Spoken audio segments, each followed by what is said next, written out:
Hey, good citizen. We got a new visitor. Campbell RGP. Welcome.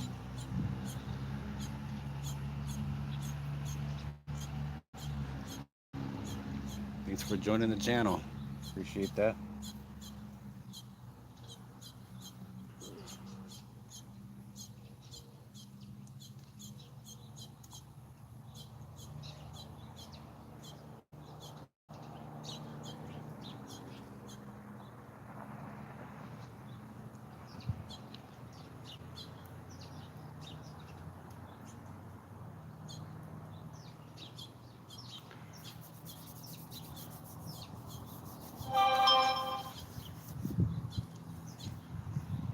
How's everyone doing? Doing all right?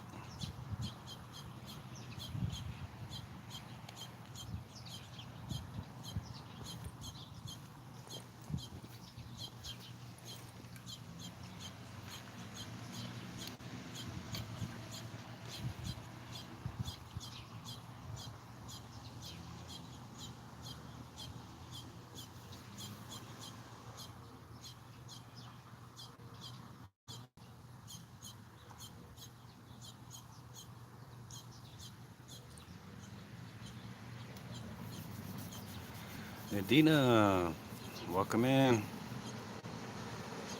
Good day to you too.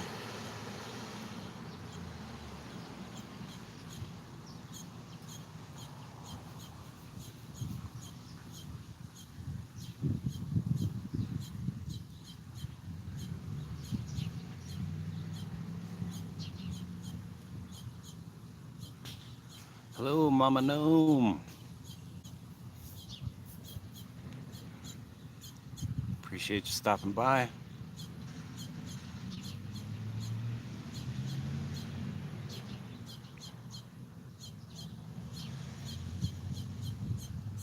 It's a Cammed Up Caveman. What's up, man?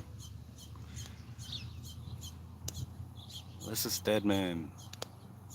Welcome in.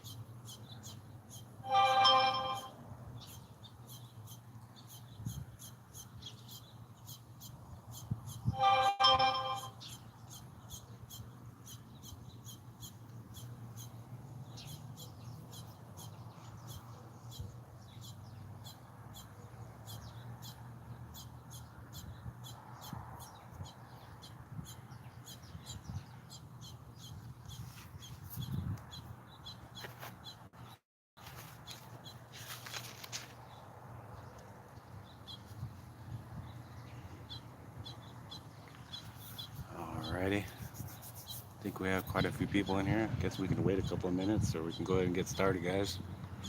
It's totally up to you guys.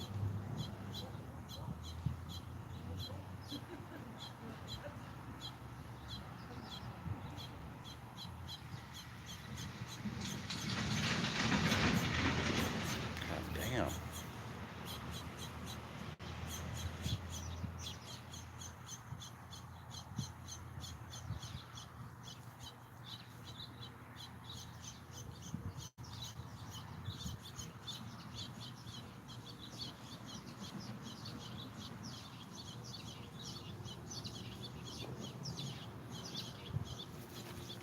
Cool. Now I can go over to my spot.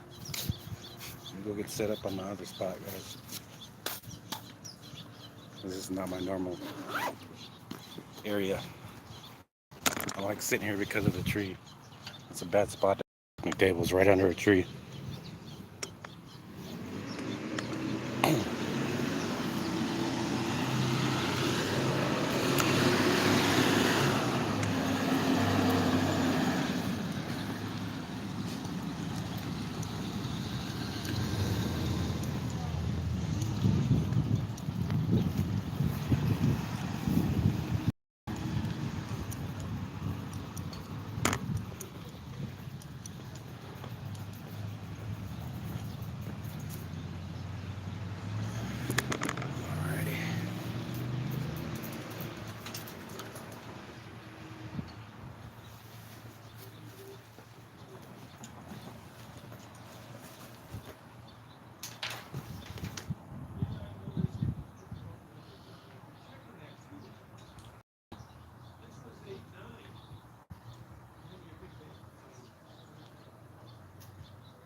Hey, Robert Wolf, the second. Hey, welcome in. I appreciate you dropping by.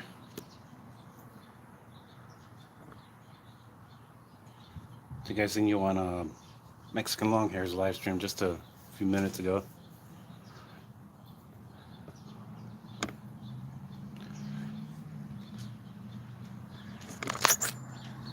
Yo, John Eagle.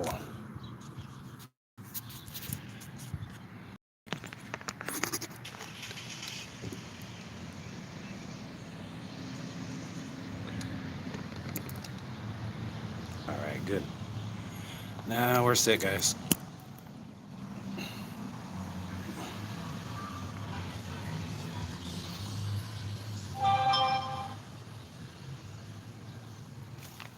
All right, got a sufficient amount of people in here.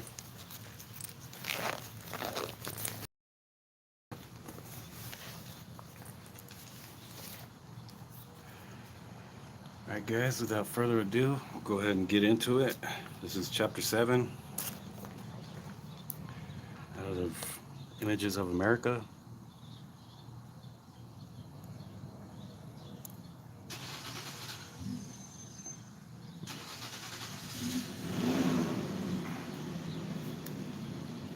It's chapter 7, Tombstones, Boothill Cemetery.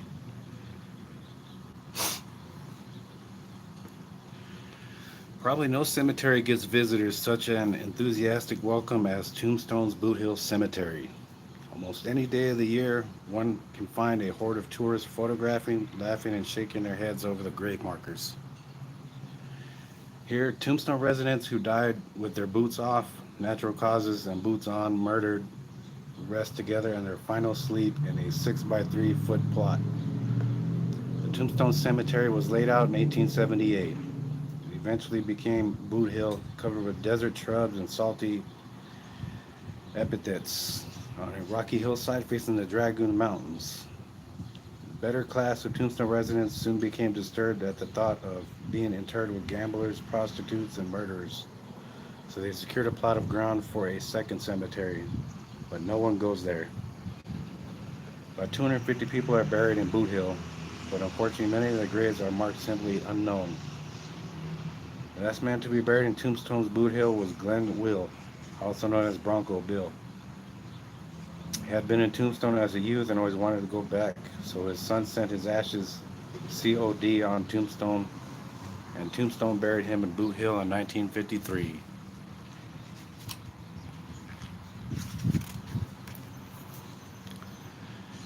Nothing like a rootin' tootin' shootout between friends. Note that the sign has several names misspelled.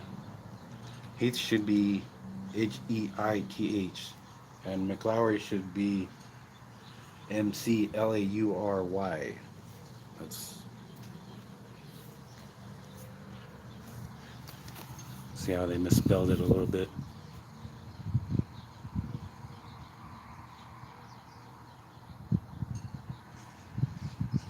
And the Heath, that should be Heith.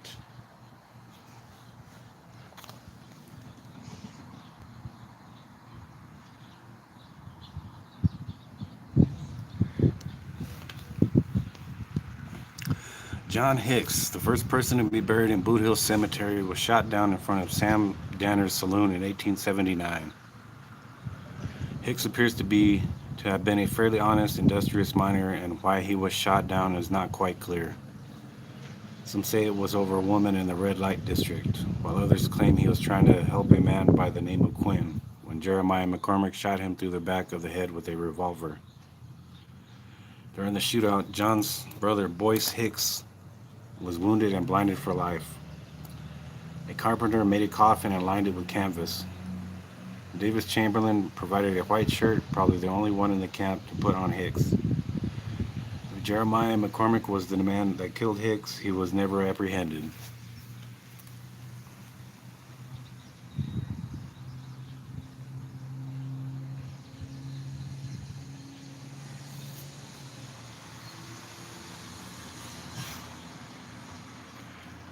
In the foreground, Dan Dowd, Red Sample, Tex Howard, Bill Delaney, and Dan Kelly share a common headstone.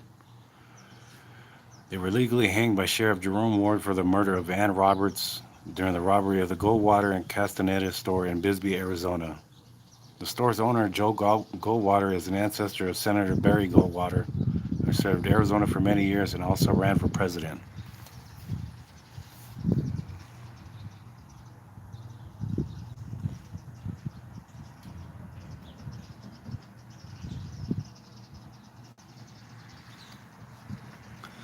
While the Earps and Holiday contended that the gunfight at the OK Corral was a discharge of official duty, the McLaury and Clanton kin did not see it that way. They contended that the deceased had been murdered on the streets of Tombstone. Tom and Frank rode to Boothill in one hearse while Billy rode alone in another hearse. 3 men were interred in a common grave.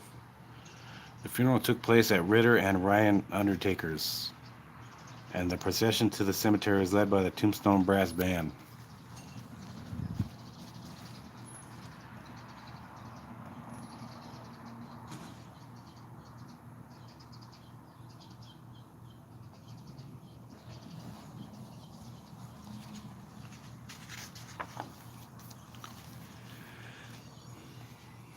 John Heath was taken from the Cochise County Jail and lynched by a Bisbee mob in Tombstone. When the people of Tombstone awoke the next morning, they found a note attached to Heath's body that read, "John Heath was hanged to the pole by the citizens of Cochise County for participation as a known accessory in the Bisbee massacre at 8:20 a.m., February 22nd, 1884."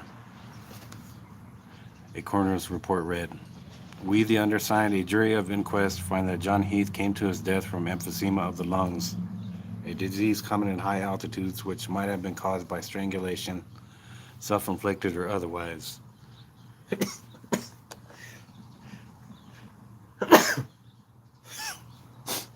Excuse me, guys.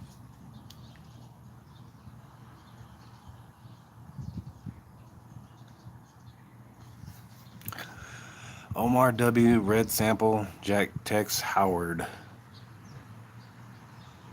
Dan Dowd, W.E., Bill Delaney, and Dan Kelly were each escorted by a complement of priests and deputies and Sheriff Jerome Ward to the gallows at noon on March 8, 1884. The previous evening, each man had an oyster dinner with their requested dessert, and the county gave each prisoner a new suit of clothes. When they had the nooses adjusted, each man was asked for the last words. Dowd said, "This is a regular choking machine." And Kelly said, "Let her go." When Sheriff Ward asked Sample, Delaney, and Howard if they had anything to say, they each answered no. After the doctor pronounced the 5 outlaws dead, their bodies were put in rough plank coffins and buried in a common grave in Boothill.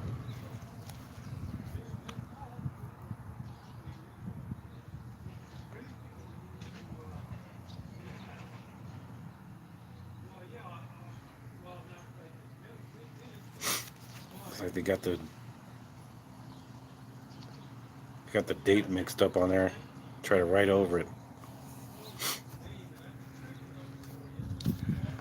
Little Gertie, also known as Gold Dollar, caught her man Billy Milgreen cheating on her with a new girl known as Margarita. When she caught Margarita flirting with Billy, Gold Dollar pulled out a handful of Margarita's hair. Eee! Catfight.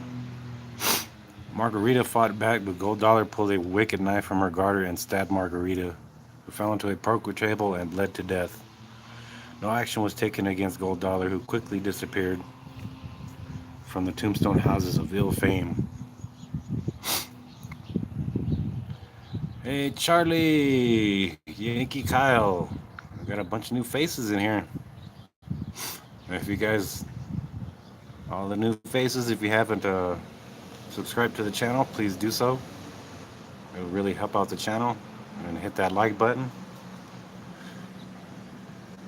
Welcome, guys. Welcome to the channel. Appreciate y'all dropping in. Snark and sass. Boopy.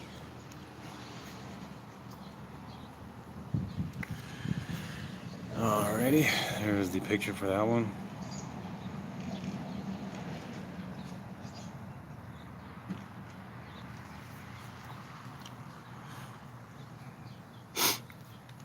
Margarita and Gold Dollar fought over Billy Milgreen, a local gambler at the Birdcage. Gold Dollar lived with Milgreen and considered him her man. That was okay until the tall, sultry Margarita came to town and began competing for Billy's affections. Billy promised to have nothing to do with Margarita, but Gold Dollar did not altogether trust him.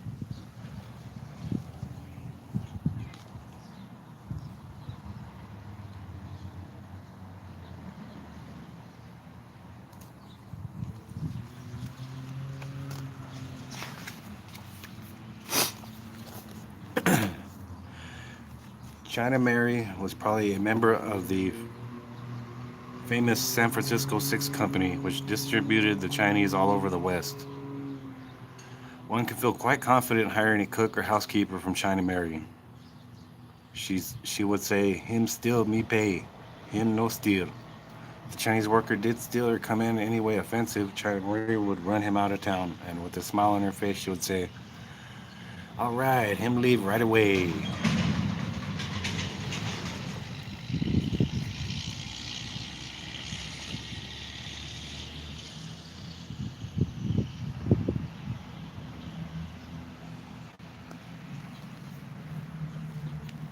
What set China Marie apart was her generosity to those down on their luck. When a cowboy named Andy Darnell broke his leg in a fall from his horse, he was going to be taken to a hospital. China Marie insisted that she would pay for him to be cared for in Mary Tack's rooming house. As she aged, she joked that it was time for her to go back to China where her parents had arranged a marriage for her. Now she had to finish the job. She never got a chance to finish the job but died in Tombstone, and a large number of people came to pay final respects when she was buried in the Chinese section of Boothill.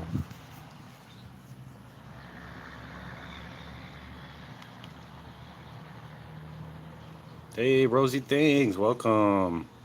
Good, I'm glad you guys can hear it just fine.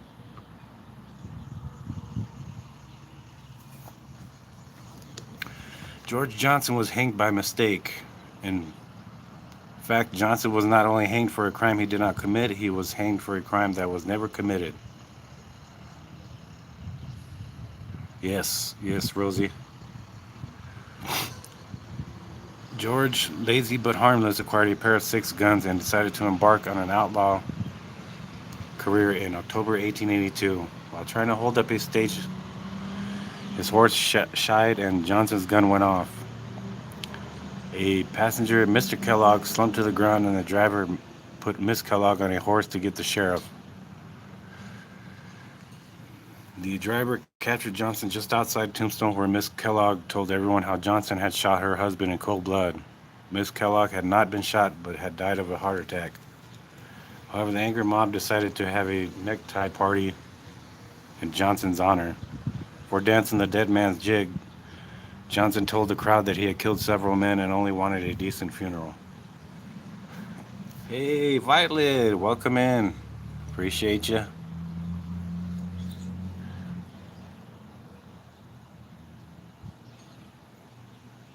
That's the way they put it. It's supposed to be hung. They put hanged. John Blair, a member of the Double Dobie outlaw gang, contracted smallpox, a fearful scourge on the frontier. His friends isolated him in a cabin where he was cared for by a woman who already had smallpox. When he died, his friends had to decide how to bury him without coming in contact with the disease themselves. They decided to tie a rope around his feet and drag him into a hastily dug grave in Boothill. God damn. And show no love. They didn't want to contract that shit. I just drug him by his feet. Shit. That's a terrible way to be taken to your grave.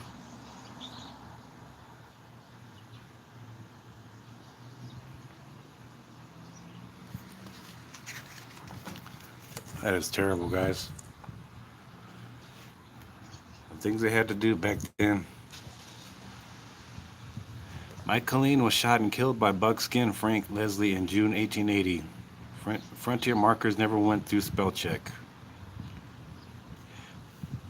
Mary Colleen, an Allen Street girl, was estranged from her husband, Mike Colleen, a bartender at the Palace Saloon.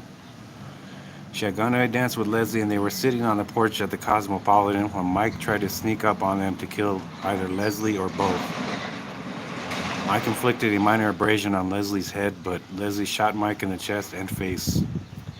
Mike Colleen lingered for a few days before joining the sleep of Boothill.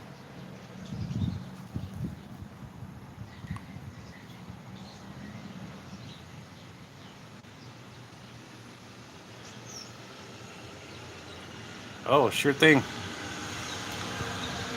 AJ, what's up? What's the question?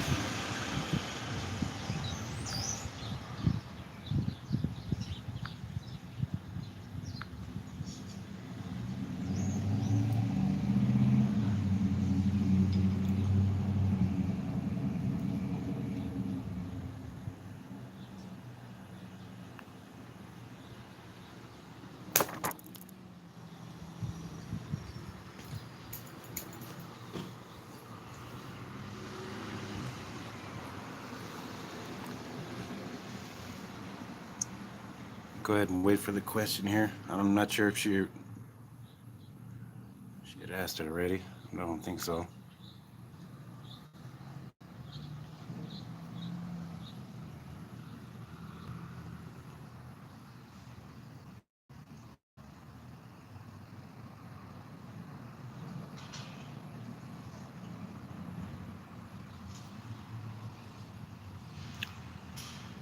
Okay, I'll continue reading until you get ready to ask your question.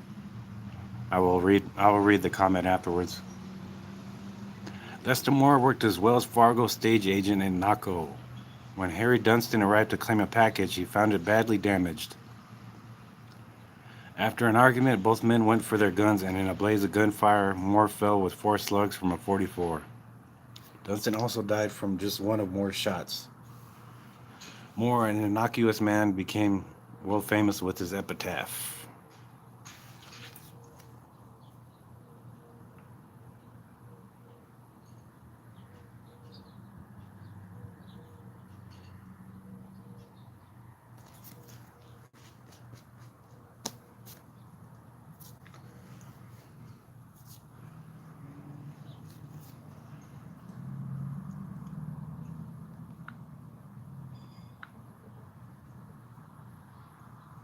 Okay.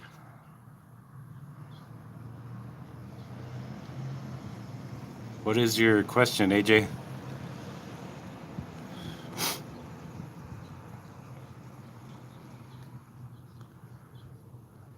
On March 26, 1882, Messrs. Austin Cheney, Hunt, and M. Robert Peel, while sitting in the office of the Tombstone Mill and Mining Company, were killed in what the epitaph described as murder most foul. Peel's father, Judge B.L. Peel, had an office in Tombstone. Outlaws broke into the office and shot Peel at such close range that his clothes caught fire. The other men had a chance to drop and escape the shots. The masked murderers, William Grounds and Zwing Hunt, had a long history as troublemakers and died in a shootout without going to trial.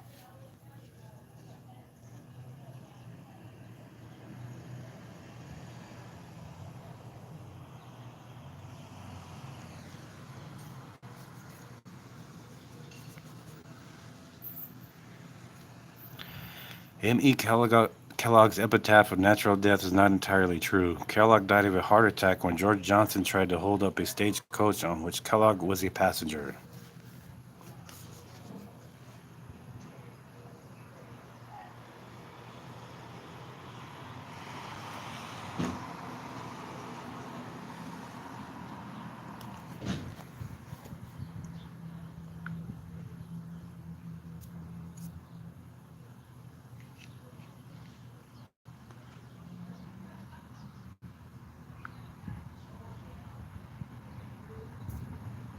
Okay, well, I guess there was no question.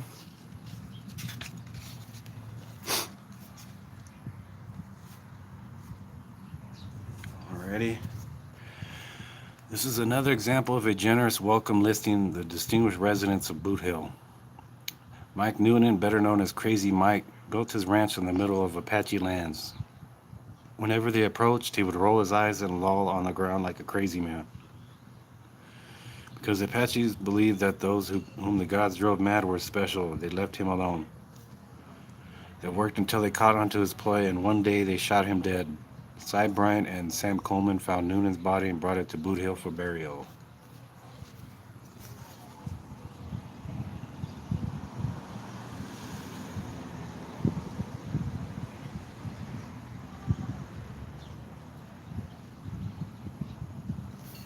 In the 1940s, the U.S. War Department hired photographers to take pictures of various sites.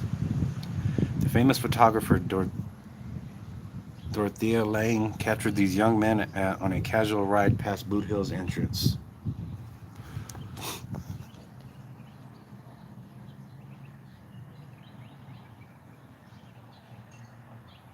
Just taking a ride on a donkey. Donkey! And that concludes chapter 7, guys.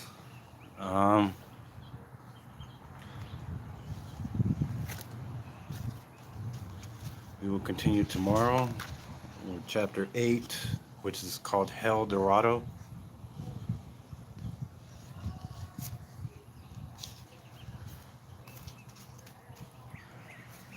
I will be taking questions before I end the live stream.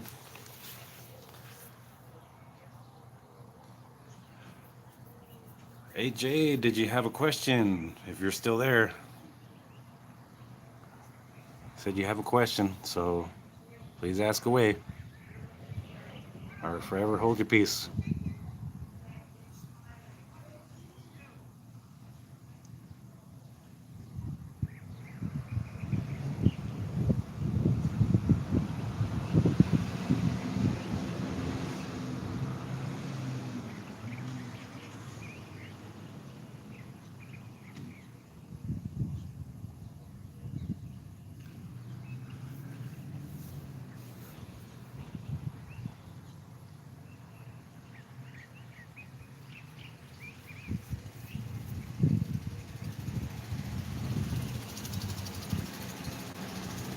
No, no questions?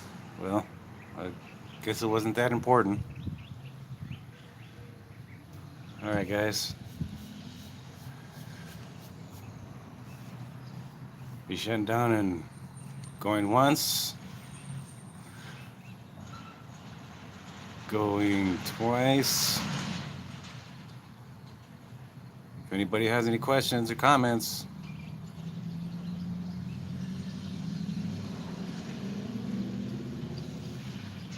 hey, thank you guys. I'm glad you guys enjoy it. Hey, you know what?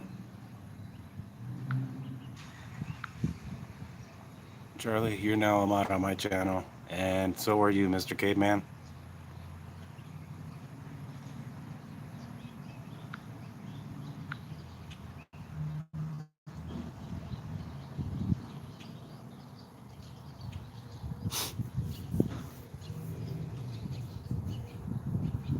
Alrighty. Well, I thought AJ had a question for me, but she must have forgot or just left the stream. So I'm gonna go ahead and shut it down, guys. I appreciate you guys as always. I'm sure you're not that dangerous, Charlie. I'm sure you'll know what to do when the time comes to use it. But I thank you guys for joining. Oh, hey, all right. AJ, what was your question?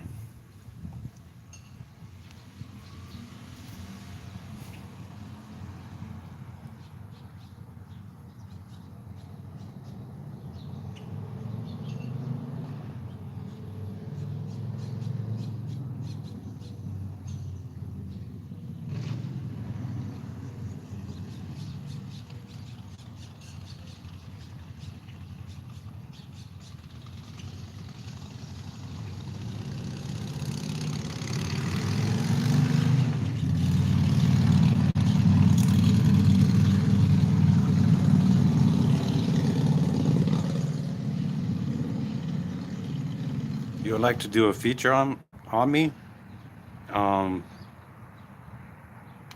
yeah, I guess you could use one of my videos. That'd be pretty awesome. That's pretty cool. Yes, you can. Um, that's Solace Junior Jose 5 at gmail.com. Actually, you know what? You can leave a comment on one of the videos that you want to go ahead and feature me on. Just go ahead, yeah, go ahead and do it that way. And yeah, Solace Junior Jose 5 at gmail.com.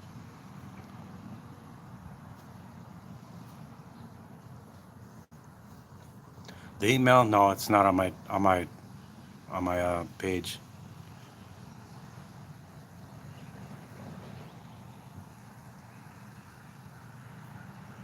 Yeah, if you just want to go ahead and just leave a comment on whichever video you want to do, if that'll make it easier for you that way, or if you want to just go ahead and email me through my email. Okay, alrighty. I'll send you an email as soon as I get done.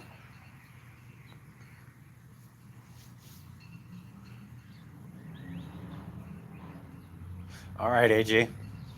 Awesome. I'll send you that email. I'll go ahead and check the about section of your page, and I'll send you that email as soon as possible. All right. Thank you guys. Really? Wow, I didn't know that. Hey, that's pretty awesome, man. You never know who you might be related to out there. You never know. Yeah.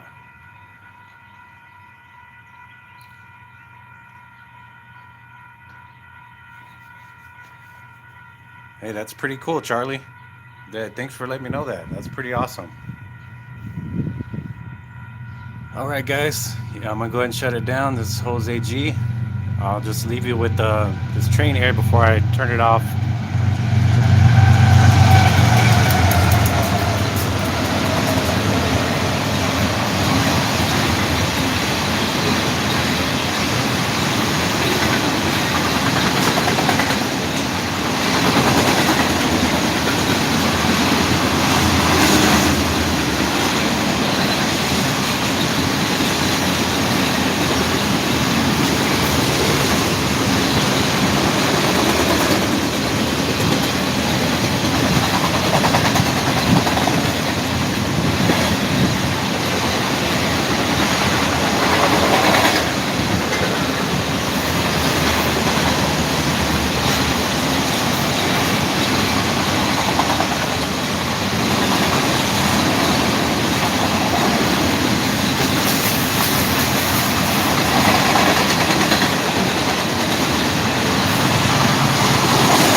Yep, there it is, guys.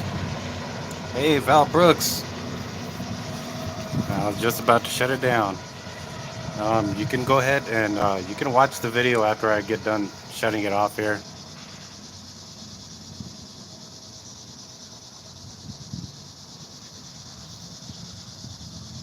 But I do appreciate you dropping by. We'll go ahead and make you a mod for my channel.